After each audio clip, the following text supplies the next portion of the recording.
ఇప్పుడు మేము BC ST SC కాలనీలంతా తిరిగా. మధ్యలో ఒక పెద్ద ఆమె గుడిసె తాటాకులు వేసుకొని ఉంది.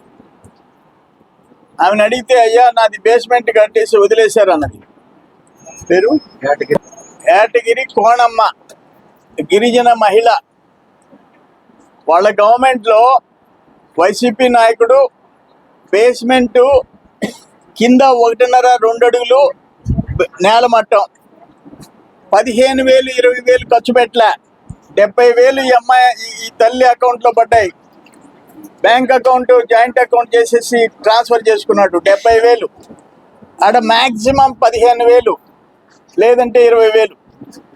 అంటే ఒక గిరిజనులు వాళ్ళేం బతకబడలే. బేస్మెంట్లో నువ్వు 70,000 తీసేస్తే జగన్మోహన్ రెడ్డి 2,30,000 ఉన్న తెలుగుదేశం టైంలో ఉన్న ఇళ్ళది 1,80,000 చేశావు. దీంట్లో 1,80,000లో వీళ్ళు ఇంచుమించు 60, 70, 80,000 తినేస్తున్నారు. ₹1,00,000 ఇల్లు కట్టుకొని బతకబడలేదా? ఇప్పుడుండే రేట్లకి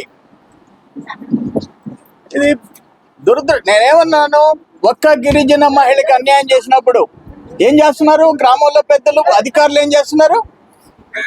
నేషనల్ ఎస్టీ కమిషన్ కంప్లైంట్ చేయాలా?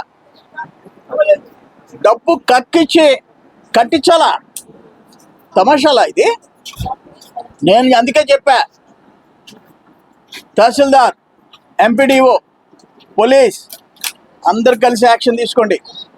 ఆ డబ్బు ముక్కిపిండి వసూలు చేసి ఆ బేస్మెంట్ రెక్టిఫై చేయించండి, లేకపోతే వేసి బొక్కలో వేయండి.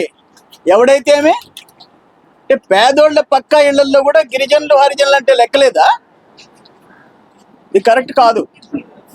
ఇప్పుడు మళ్ళీ మేము చంద్రబాబు నాయుడు గారు వచ్చి గిరిజనులకి 75,000 పెంచాడు, 2,55,000 చేశాడు. హరిజనులకి 2,30,000 చేశాడు, బీసీలకి 2,30,000 చేశాడు. అండ్ జగన్మోహన్ రెడ్డి నా ఎస్సీ, నా ఎస్టీ, నా బీసీ వంకాయ్ వాళ్ళ కొంపలు ముంచింది జగన్మోహన్ రెడ్డి. అందుకని నిన్న ఒరిగొండకి ఆ క్వాలిటీ టెస్టింగ్కి ఒక బ్యాచ్ వచ్చింది, పంపించారు గవర్నమెంట్.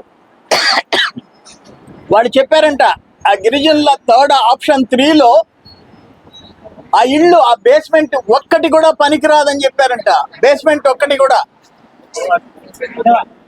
అందుకని నేను ఒకటే చెప్తుండా, ఎక్కడైనా సరే బేస్మెంట్లు పనికిరాని ఉంటే తీసుకొని వచ్చి గొంతు మీద కత్తి పెట్టి తీసుకొని వచ్చి వాళ్ళ చేత కట్టించి వదిలిపెట్టండి. ఎవరి తాత సొత్తు కాదు ఇది.